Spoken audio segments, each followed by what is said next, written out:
दर्शकबिन एकजना अतिथिका साथमा टिकटकमा म उपस्थित भइसकेकी छु। आज हामी निजी विद्यालयसँग सम्बन्धित रहेर प्याप्सनसँग सम्बन्धित रहेर कुराकानी गर्नेछौँ। हामीले निजी तथा सरकारी विभिन्न क्षेत्रका व्यक्तित्वहरूसँग हरेक दिन बिहान यही समयमा टिकटकमा कुराकानी गर्ने गर्दछौँ र आज हामीसँग निजी तथा आवासीय विद्यालय अर्गनाइजेसन नेपाल प्याप्सन बाँकेका अध्यक्ष याम राउत हुनुहुन्छ। स्वागत छ सर। आराम हुनुहुन्छ? सबै ठिकै छ। कस्तो छ व्यस्तता पछिल्लो समयको?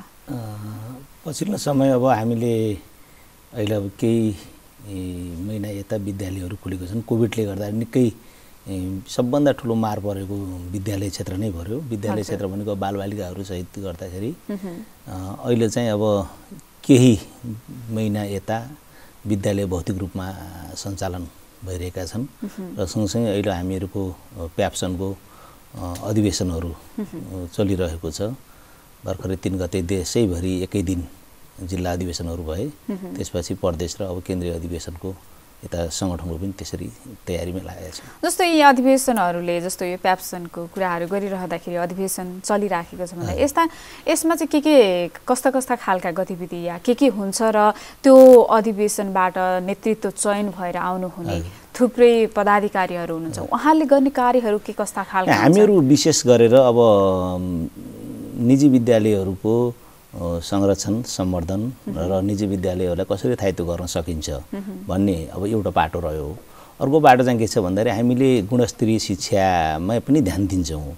जुन अब तपाईँले अहिले अधिवेशनको जुन सन्दर्भमा कुरा उठाउनु भएको छ, अधिवेशनहरू त अब नेतृत्व चयनकै कुरा हो होइन। अब त्यसमा चाहिँ अब प्रायः अहिले हामीहरूको कस्तो देखिया छ भन्दाखेरि केही वर्ष यतातिर सर्वसम्मत रूपमा हामीहरू चाहिँ नेतृत्व चयन गरेका छौँ। किन भन्दाखेरि भोलिन्टियर संस्था हो, यहाँ तलब भत्ता खाने यो गर्ने भन्ने कुरो होइन।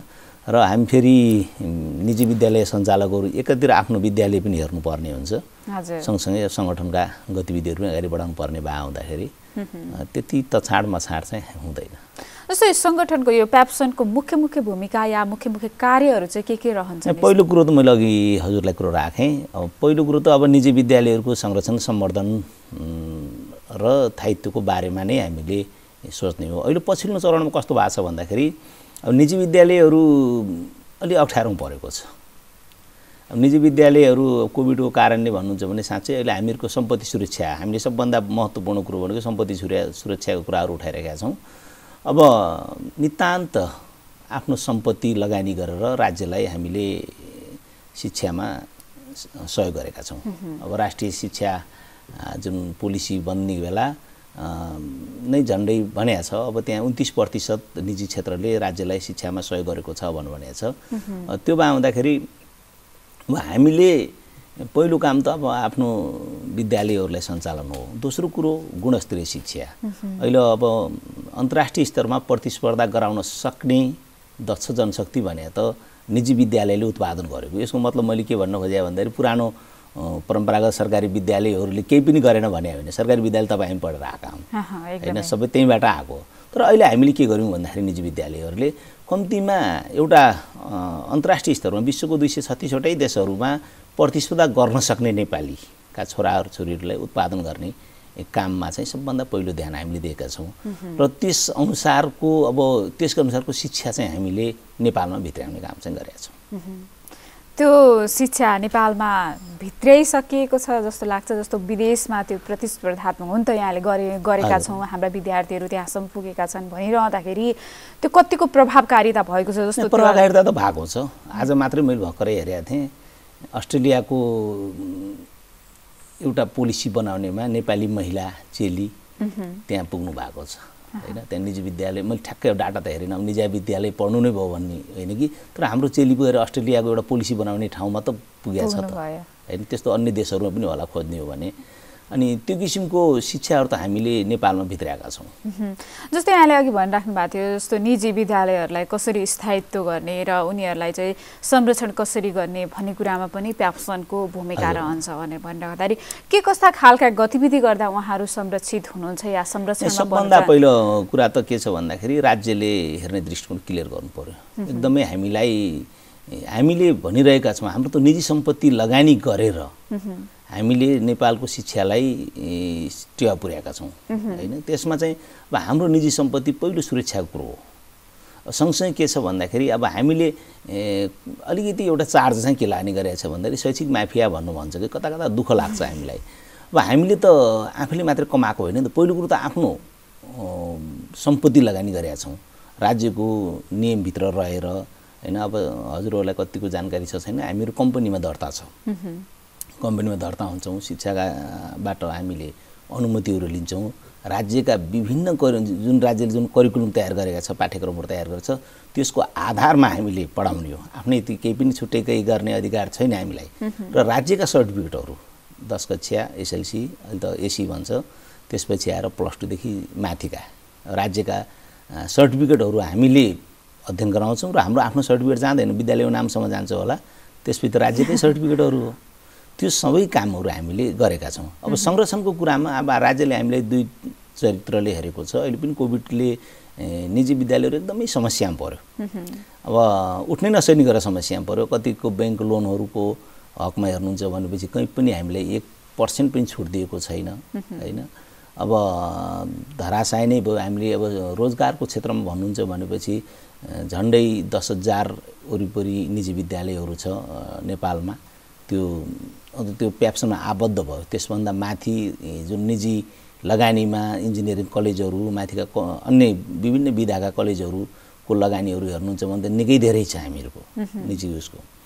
अब हामीले हाम्रो सम्पत्तिको एउटा सुरक्षा छ। अर्को कुरो रोजगार, शैक्षिक रोजगारलाई जुन विदेशमा यत्रो अब प्रत्येक दिन एयरपोर्टमा जानेर आउने देख्नु भएको छ, त्यसलाई चाहिँ अब नेपालमै हामीले रोजगार सिर्जना गरेका छौँ।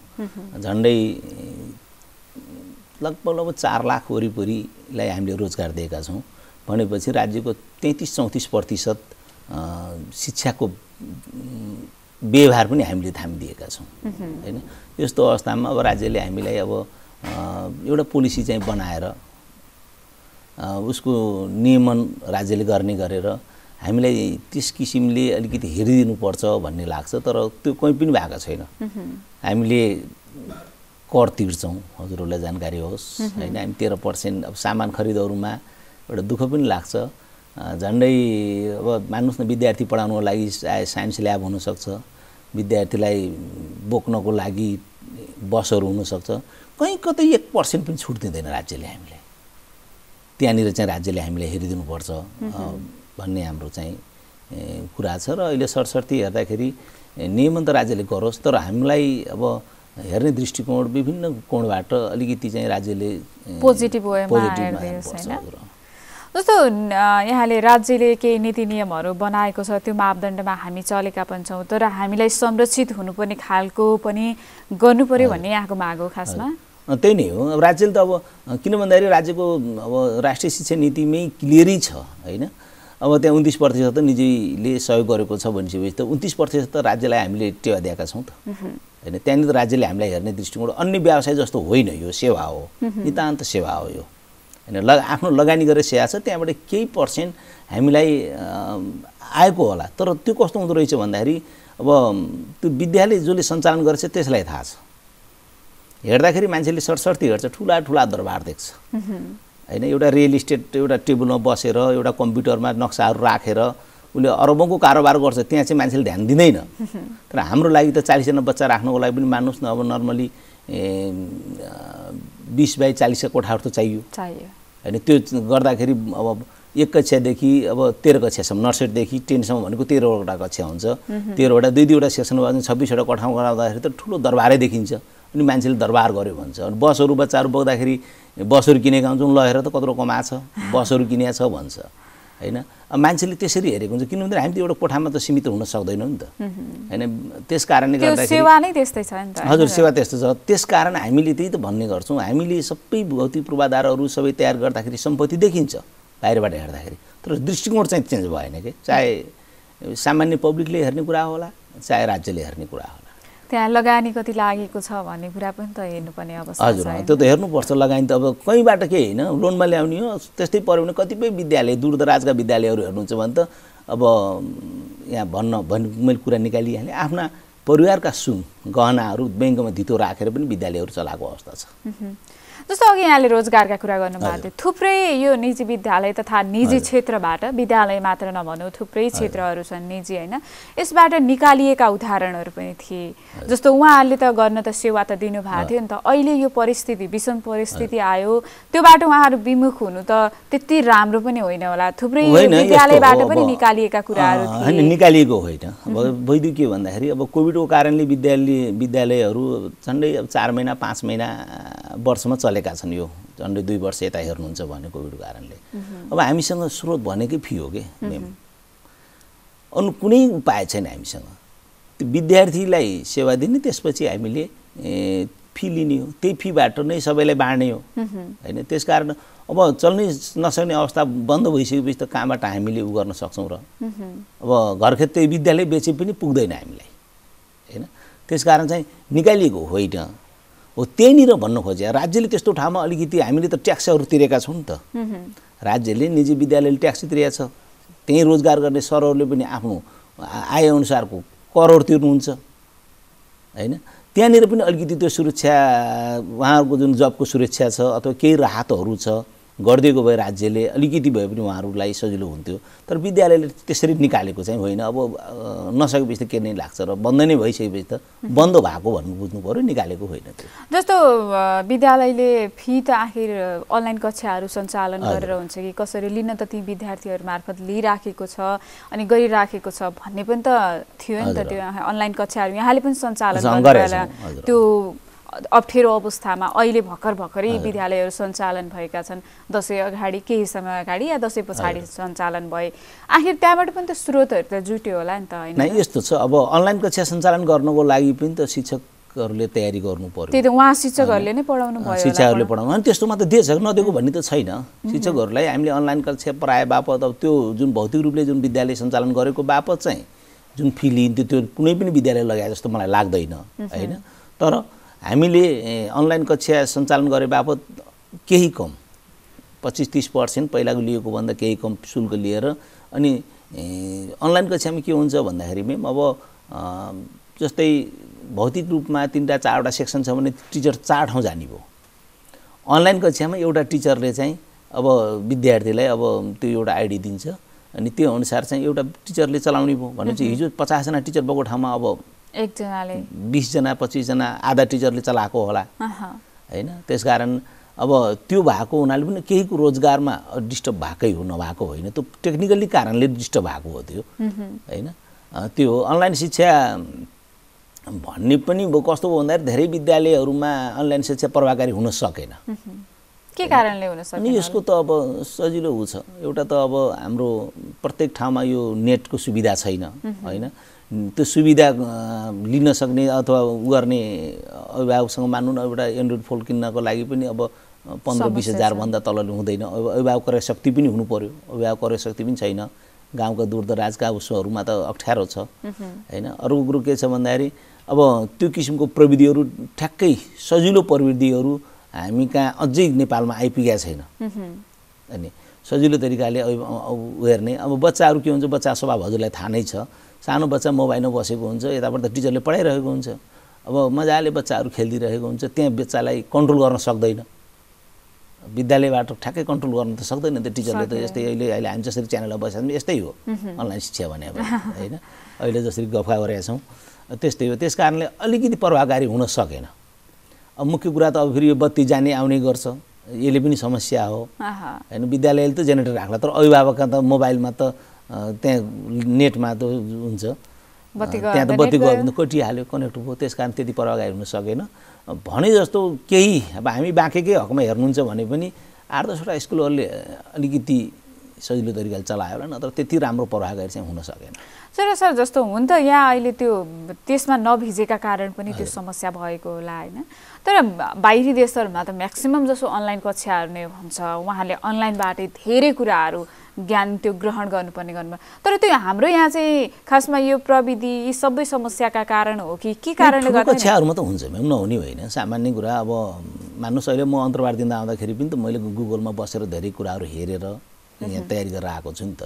यो कुरा मैले गरेर कहीँ पढेर आएको त होइन त भौतिक रूपमा, होइन? त्यसकारण अब तर बच्चाहरूमा त त्यो चाहिँ अलि छैन कि अभिभावक छप्पकै त्यहाँनिर बस्नु पर्यो।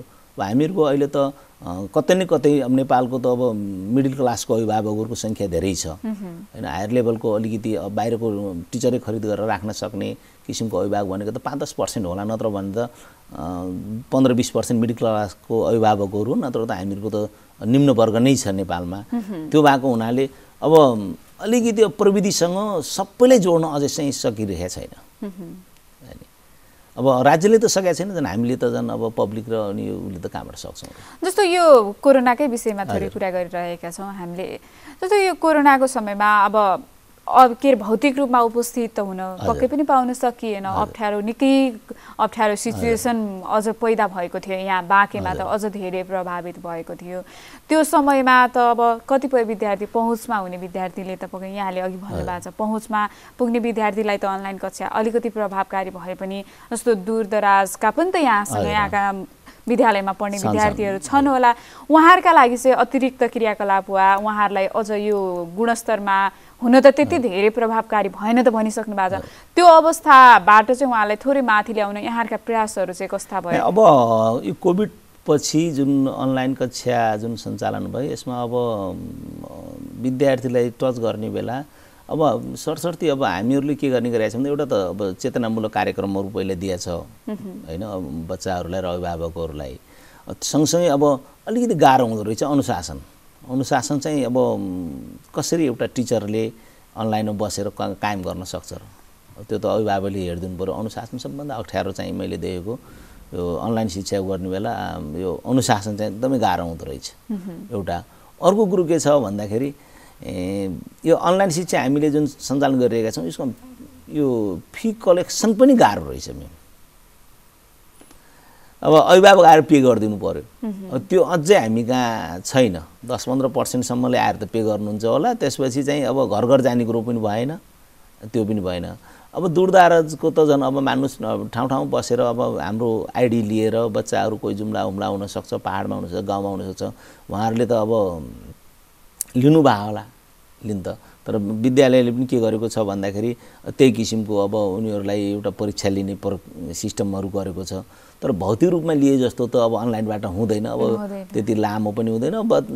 त्यहाँ त धेरै कुराहरू हुन्छन्। अब बच्चाले पनि अब छेउमा बसेर अर्को साथीसँग सोधेर पनि एन्सर दिन सक्ला, होइन? छेउमा अर्को ल्यापटप छेउमा खोलेर अलि हुने मान्छेले त अर्को गुगल यतातिर छेउमा राख्ने, यतातिर यसो छाया पारेर त्यहाँबाट तान्दै एन्सर पनि लेख्ला, होइन? ती सबै कुराहरू गर्दा त्यति प्रभावकारी चाहिँ हुन सकेन म्याडम। जस्तो व्यवहारिक रूपमा भौतिक रूपमै उपस्थित भए जस्तो त पक्कै पनि हुँदैन। शिक्षा त हुँदै रहेछ। हामीले त्यो दुइटै हुन त विदेशतिर चाहिँ अब सबै अब टेक्नोलोजीसँग जोडियो भन्छ। टेक्नोलोजीसँग जोडिँदाखेरि यो एउटा पार्ट हो। 10-15% चाहिँ अब अनलाइन शिक्षामा बच्चालाई टेक्नोलोजीसँग जोड्नु छुट्टै कुरो हो, तर पनि भौतिक रूपमा चाहिँ टच चाहिँ हुनैपर्छ, नत्र भने निकै कठिन रहेछ यो अवस्था।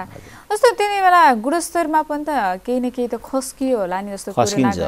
अब यो भन्न नहुने, होइन? अब अहिले जुन पहिला राज्यले लिने इक्जामहरू थियो, परीक्षाहरू थियो, त्यसमा चाहिँ अब A+ भनौँ न, A+ को सङ्ख्या कति थियो, यतातिर आएर अहिलेको A+ को सङ्ख्या हेर्नुहोस्, होइन? पहिला इन्ट्रान्स लिएर जुन इक्जामहरू लिएर बच्चाहरू अब डक्टर इन्जिनियरहरू जुन पढ्न जान्थ्यो, अहिले आएर त्यो मार्क हेरेर जाने भयो कि त्यसको क्षमता कति छ के छ भन्ने कुरो होइन। कुनै अब सबै विद्यालयले त्यो त गरेछ भन्ने होइन, यो होडबाजी जस्तो भयो कि कसका धेरै बच्चा A+ आउने भन्नेको। तर त्यसले चाहिँ गुणस्तरमा त अप्ठ्यारो पारेकै छ। अझ विशेष गरेर भन्नुहुन्छ भने अनलाइन कक्षाबाट अलिकति गाह्रो चाहिँ के हुन्छ भन्दाखेरि साइन्स म्याथहरू जो प्र्याक्टिकल भौतिक रूपमा उभिएरै गर्नुपर्ने हुन्छ, त्यो त गर्न पाउँदैन नि बच्चा। गर्न पाएपछि त अनि त्यो त अलिकति त्यो झन् अप्ठ्यारा विषयहरू हुन्। मलाई त अहिले कहिले हामी साथीभाइमा मजाक गर्छौँ, यो 2 वर्ष बिचको डक्टर इन्जिनियरहरू पढ्न गएको बच्चाहरूले त अप्ठ्यारै पार्ने हो कि भोलि बिहान, किनकि त्यो त उसले गरेका छैन केही पनि। मान्नुहोस् अब केमिस्ट्री पढ्ने बच्चाले कहाँनिर ल्याब छ होला, होइन? कम्प्युटर पढ्ने बच्चाहरूले अब घरमा जे सिक्यो त्यहाँ त नजिक गएर सिकेन, हैन प्रोग्राम बनाउने कुराहरू अब म्याथको त झन् कति गाह्रो छ थाहा पाउनु भएको छ त्यसकारण चाहिँ अलिकति यिनी विषयहरूमा त अप्ठ्यारो भएको छ जस्तो सर हुन त यो जुन अहिले यो परिस्थिति आउँछ भनेर त कसैलाई पनि थाहा थिएन विश्वलाई नै प्रभावित पारेको छ हामी नेपालीलाई मात्र होइन तर यो यसले त केही पाठ त सिकायो होला नि त शिक्षालाई थोरै परिमार्जन गर्नुपर्ने रहेछ या प्रविधिसँग भिज्नुपर्ने रहेछ भन्ने कुरामा त पक्कै पनि त्यो त सबैलाई प्रभाव त सबै ठाउँ पर्यो त्यो त एकदमै नसिकाउने होइन तर पनि के हुँदो रहेछ भन्दाखेरि अब हामीहरूको अलिकति परम्परागत तरिकाको शिक्षा थियो यहाँ अनि किन हामी अभिभावक पनि त्यही किसिमले आएका छौँ हामी अहिले साँच्चै किन ढाँट्ने हो र क्लियर कुरा हो हामी जुन पढाउने शिक्षकहरू छौँ शिक्षकहरू पनि त परम्परागत शिक्षाबाट आएका मान्छे त हुने अहिलेको अब नयाँ जेनेरेसन चाहिँ बाहिर पढेर आएको अलिअलि भेटिन्छ हैन नत्र भने त त्यो पनि फर्किने त सङ्ख्या छैन नत्र भने त सबै हामी परम्परागत तरिकाले हिजोको जस्तो पठन पाठन थियो त्यही तरिकाले आएका छौँ हाम्रो करिकुलम पनि त्यस्तै थियो करिकुलम पनि हामीहरूको अब त्यो उपस्थित भएरै हजुर उपस्थिति भएरै पढ्ने किसिमको करिकुलमहरू थियो त्यो अब अलिकति नयाँमा जान चाहिँ अप्ठ्यारो भएको छ तर अब कोभिड अब कहिलेसम्म जाने हो त्यही त अझै यसका त विभिन्न चरण भन्छ है अब यो त्यस कारणले यो कसरी जाने हो के कुरामा अलिकति अप्ठ्यारै चाहिँ छ तर अब सँगसँगै अब योसँग अब सुरक्षाका मापदण्डहरू अपनाएर जानुपर्छ म्याम होइन अब जस्तै अब विद्यालयमा अब चाहे बसमा बस्दाखेरि भौतिक दूरी त अब 1 नम्बरमा कायम गर्नु पर्यो हैन स्वास्थ्यका मापदण्डहरू के छन् तिनीहरू अपनाउनु पर्यो अब ग्लोभ्सहरू लगाउने मास्कहरू लगाउने विद्यालय प्रवेश गर्दाखेरि अब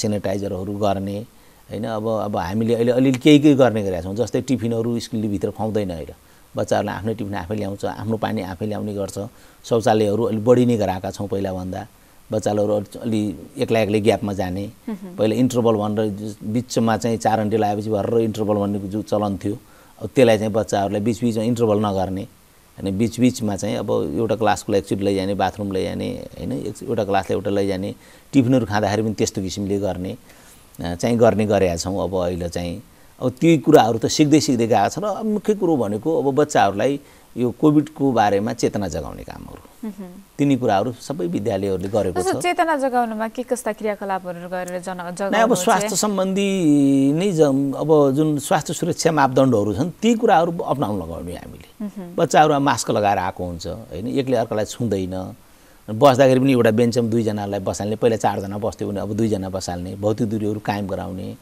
अनि सँगसँगै अब त्यही पनि हामीले विद्यालयमा पनि अब भौतिक रूपमा पठन पाठन भन्दा पनि त्यहाँ अब हामीले टेक्नोलोजीहरू प्रयोग गरेका छौँ अनि प्रविधिलाई जोडेका छौँ त्यहाँ अनि त्यसरी चाहिँ लिने गरेका छन् जस्तो यहाँले भौतिक दूरी लगायतका यी कायम गराएको छ भन्दा जस्तो यातायातमा त पक्कै पनि त्यो अवस्था नरहला नि त के छ त्यसमा त्यसलाई पनि हामीले गएको सालको प्र्याक्टिस कस्तो छ भन्दाखेरि अभिभावकले स्कुलमा ल्याएर छोडिदिने अभिभावकले नै लैजाने हैन तर विद्यालयभित्र त अब धेरै त एकदमै विद्यालयले त म्याक्सिमम गर्छ म्याडम किन भन्दाखेरि अब टिचरहरूले आफ्नो क्लासमा बच्चाहरूलाई हेरेको हुन्छ सबै हुन्छ तर त्यो त के हुने भन्दा गेटभित्र मात्रै हुने भयो कि गेटभन्दा बाहिर गयो भने त बच्चाले अर्कालाई समात्छ हिँड्छ गर्छ त्यसकारण सहीसम्म अभिभावकहरूले आफै लैजानुहोस् आफै छोडिदिनुहोस् भनेका हुन्छौँ अब यसमा त सबै मुख्य कुरो अब हाम्रो विद्यालयले मात्रै गर्ने कुरो भएन कि भित्र अभिभावकदेखि लिएर सबै समुदायहरूले नै अलिकति ध्यान दियो भनेपछि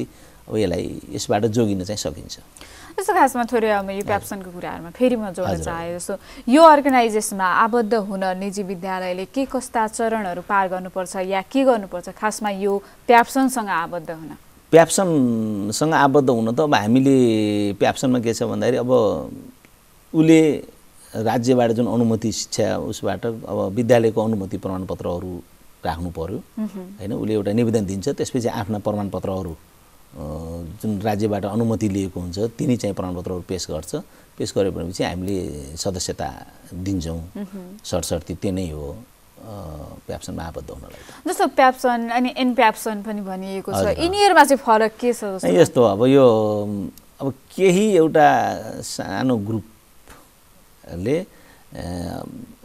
नेतृत्वको असन्तुष्टिको कारण होला त्यो अब एनप्याप्सन चाहिँ खुलेको प्याप्सन त अब 2047 सालमा खुलेको हो अब निजी विद्यालयहरूको अब मातृ संगठन भन्ने अब छाता संगठन भन्ने त प्याप्सन हो झन्डै अहिले हामीसँग 8000 भन्दा बढी विद्यालय नेपालका प्याप्सनमा आबद्ध हुनुहुन्छ विद्यालयहरू अब त्यही असन्तुष्टि कारण हो। तर मुख्य मुद्दा सबैको के हो भन्दाखेरि एउटै हो, शैक्षिक मुद्दा नै हो र सम्पत्तिको सुरक्षाको कुरा नै हो। त्यही बारेमा नै हो। अब अलिकति केही नेतृत्व असन्तुष्टि कारण एनप्याप्सन खुल्यो होला।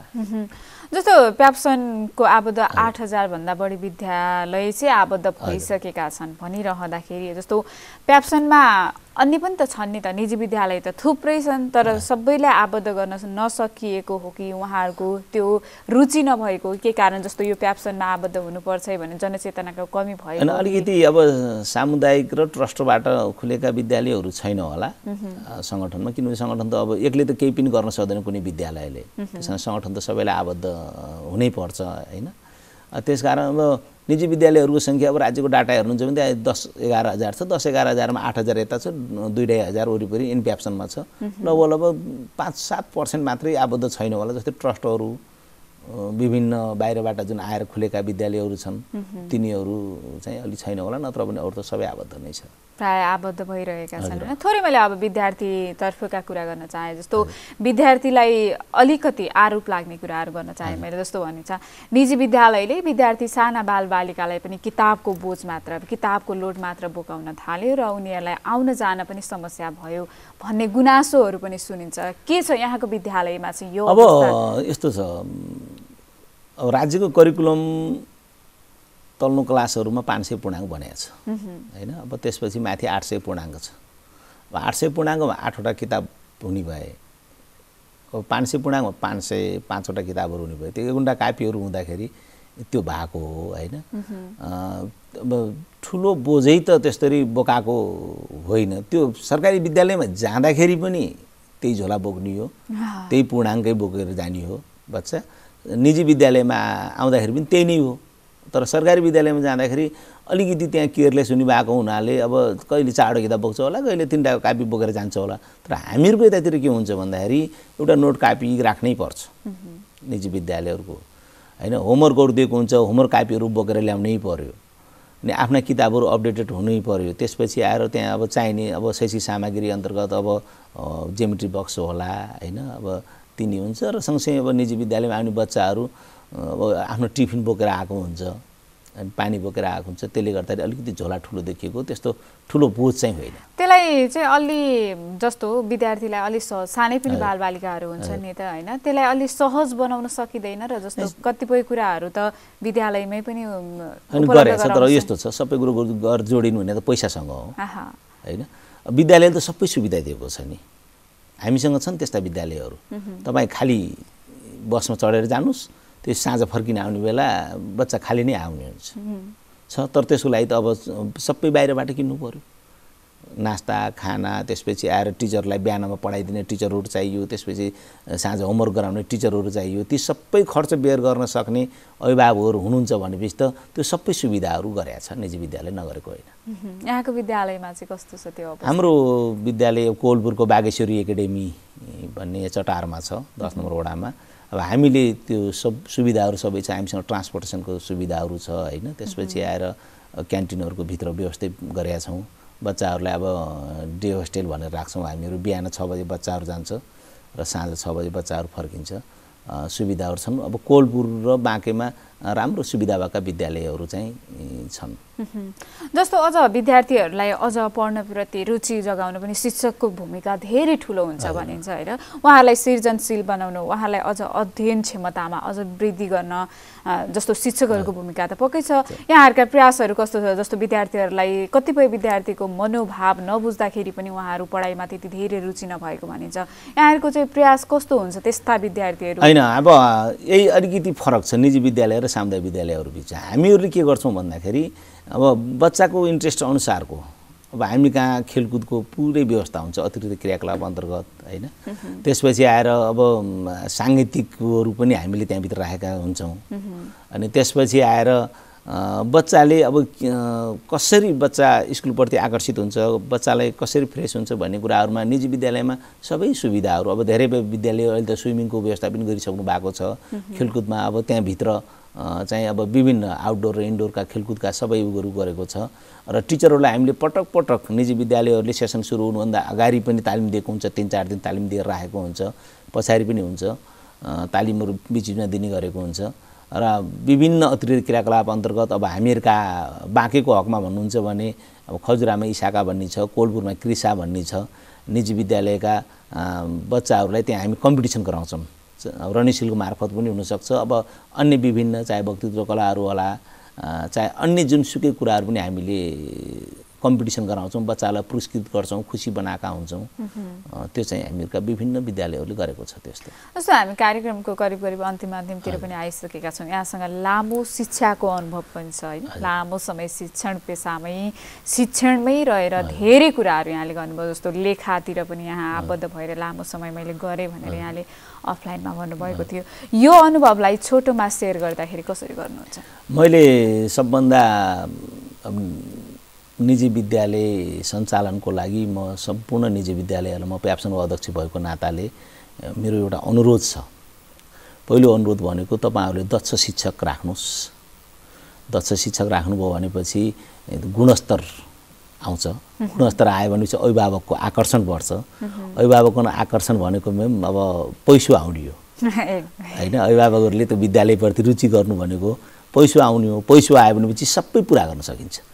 राम्रो तलब स्केल दिन सकिन्छ, राम्रो भौतिक पूर्वाधारहरू गर्न सकिन्छ। त्यसकारण चाहिँ निजी विद्यालयहरू त्यसरी चलाउनु पर्छ भन्नु मुख्य गरेर कहाँनिर गएर जोडिनु हो भन्दाखेरि दक्ष शिक्षक होइन, दक्ष शिक्षकमा जोडिनु हो। शिक्षकलाई खुसी राख्नु पर्यो। राम्रो शिक्षक राख्न सक्नु हो भने त सबै कुरो आउँदो रहेछ त। राम्रो शिक्षक हो भने गुणस्तर आयो, शिक्षामा गुणस्तर आउँछ। गुणस्तर आयो भने त अभिभावकले पढाइहाल्यो भने तपाईँहरूले पनि त अब सरसर्ती आफ्नो बच्चालाई भोलि बिहान राम्रो स्कुल कहाँ छ भन्नु खोज्नुहुन्छ होइन। राम्रो स्कुल खोज्नु जाँदाखेरि पैसा त्यस्तै गरे हुन्छ, हेर्नु भएको छ पैसा कतिसम्म पनि पे गर्नुपर्छ भने। त्यसकारण सबभन्दा पहिलो कुरो भनेको दक्ष शिक्षकहरू राख्नु पर्यो, शिक्षकहरूलाई खुसी गराउनु पर्यो भन्ने मेरो एउटा अनुरोध छ। अर्को कुरो अभिभावकहरूलाई म तीनवटा कुराहरू भन्छु। सबभन्दा पहिला आफ्नो बच्चालाई अनुशासनमा राख्नु पर्यो। त्यो विद्यालयले पनि गरेको हुन्छ, तर विद्यालयले अभिभावकले पनि गर्नु पर्यो। पहिलो पाठशाला त घर नै हो भनिन्छ नि। अनुशासनमा राख्नु पर्यो, संस्कार सिकाउनु पर्यो। संस्कार र अनुशासन भएको बच्चा भयो भने के हुन्छ त्यसको एन्सर अब सबैले बुझ्नु भएको छ। म अभिभावकसँग त्यो अनुरोध गर्दछु। हस्, यहाँसम्म आइदिनु भयो। आफ्ना केही भलाइ शिक्षासँग सम्बन्धित रहेर र निजी आफ्ना व्यक्तिगत कुराहरूलाई पनि यहाँले राख्नुभयो। यहाँलाई धेरै धेरै धन्यवाद। धन्यवाद नेपाल टेलिभिजन कोलपुर परिवारलाई अब शिक्षा सम्बन्धी आफ्ना केही अनुभवहरू राख्ने मौका दिनुभयो। यसको लागि म नेपाल टेलिभिजन परिवारलाई धेरै धेरै धन्यवाद दिन्छु। हस्, धन्यवाद, नमस्कार। दर्शकवृन्द, आजका लागि टिकटकको समय सकिएको छ। आज हामीसँग निजी तथा आवासीय विद्यालय अर्गनाइजेसन नेपाल प्याप्सनका अध्यक्ष याम राउत हुनुहुन्थ्यो। उहाँसँग शिक्षा क्षेत्रमा भइरहेको र कोरोनाको कारण परेको प्रभावका विषयमा केन्द्रित भएर कुराकानी गर्यौं। यस पछाडि भने हामी जिल्ला अपडेटमा हुनेछौँ।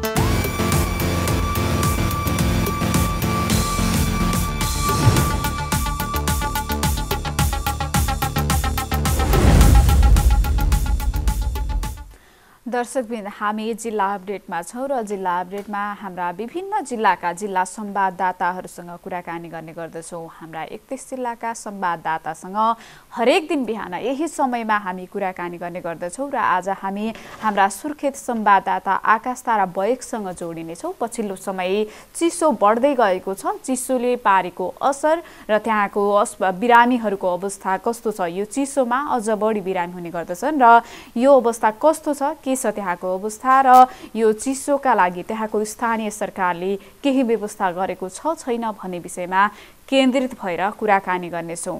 आकाशजी, यहाँलाई स्वागत छ। धन्यवाद। पछिल्लो समय चिसो बढिराखेको छ, त्यहाँको अवस्था के छ यसको बारेमा बताइदिनुस् न। अहिले यो कर्णाली प्रदेशको राजधानी सुर्खेतमा चिसोले त्यति धेरै त मद्दत चाहिँ नभनौँ, चिसो चाहिँ तुलनात्मक रूपमा पहिलेको भन्दा बढेको छ र चिसोको लागि अब अहिले चाहिँ चिसोका बिमारीहरू विभिन्न अस्पतालहरूमा आउने क्रम त्यो जारी छ। यो जाडोयाम लागेसँगै अब यो श्वास प्रश्वास दमका रोगीहरू खास गरी रुगाखोकीका बिमारीहरू बढ्ने यो स्वभावतः हरेक वर्ष चाहिँ यो वर्ष पनि मैले बढ्ने क्रम जारी भएको जानकारी आएको छ।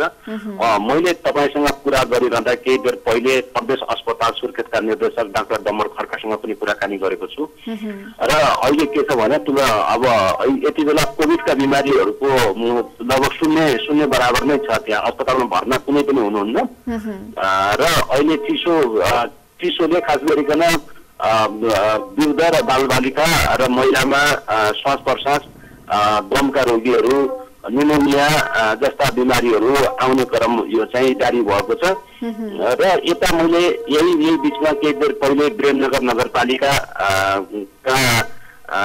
मेयर नगर प्रमुख मैले देव कुमार सुवेदीसँग पनि कुराकानी गरेको थिएँ। उहाँले पनि अहिले अब यो कर्णाली प्रदेश नै मतलब सडकमा मुक्त सडक बालबालिका मुक्त घोषणा भइसकेको परिप्रेक्ष्यमा अहिले सुर्खेतमा त्यसरी सडकमा बस्ने यता जताततै मैले भेटिने त्यस्तो खालको अवस्था नरहेकोले अहिले चाहिँ नगरपालिकाले विशेष यो चाहिँ यो तराईतिर अथवा अन्य क्षेत्रहरूमा जस्तो दाउरा वितरण कम्बल वितरण जस्ता कार्यक्रमहरू जो भइरहेको परिप्रेक्ष्यमा हाम्रो सुर्खेतको कन्टेन्टमा के छ त भनेर मैले उहाँसँग प्रश्न गरेको थिएँ। उहाँले के चाहिँ भनिरहनु भएको थियो भने ज्येष्ठ नागरिकलाई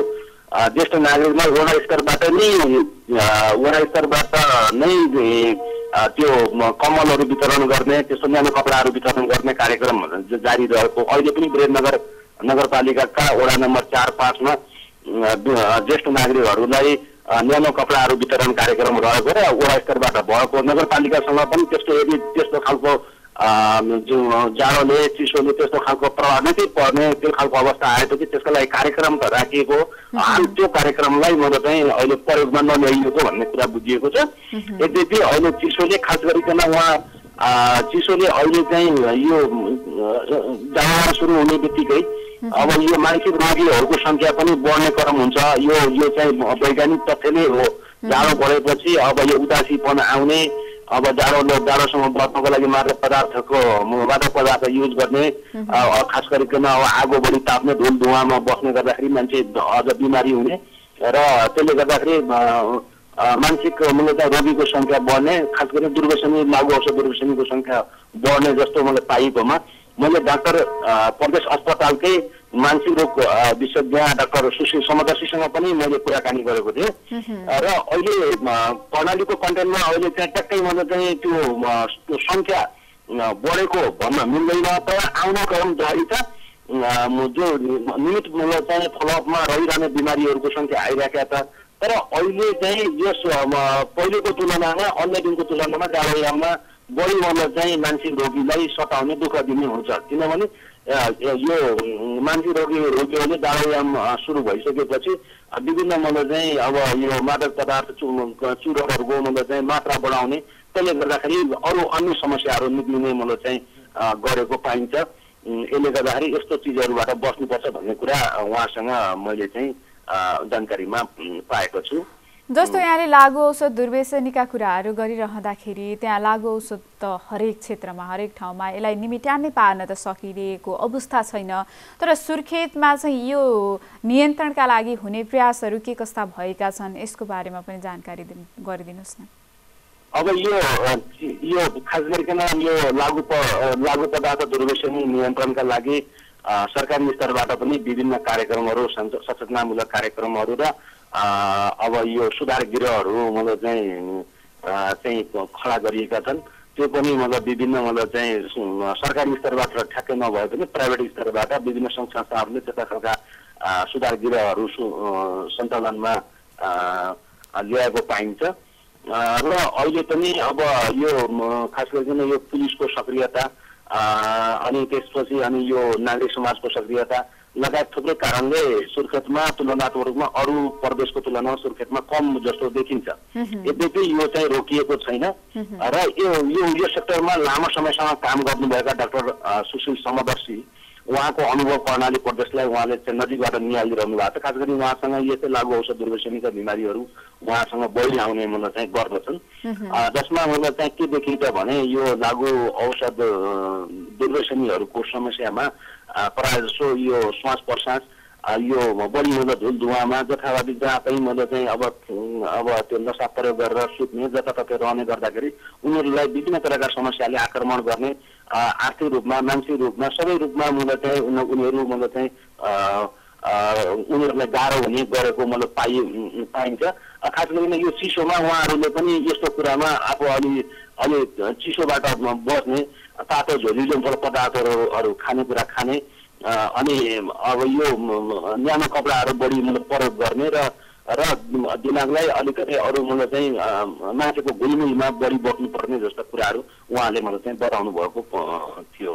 हस्, यहाँलाई धेरै धेरै धन्यवाद। यो पछिल्लो समयको जानकारी, चिसोको अवस्था कस्तो रहेको विषयमा यहाँले जानकारी गराइदिनु भएकोमा हस् धन्यवादहरू।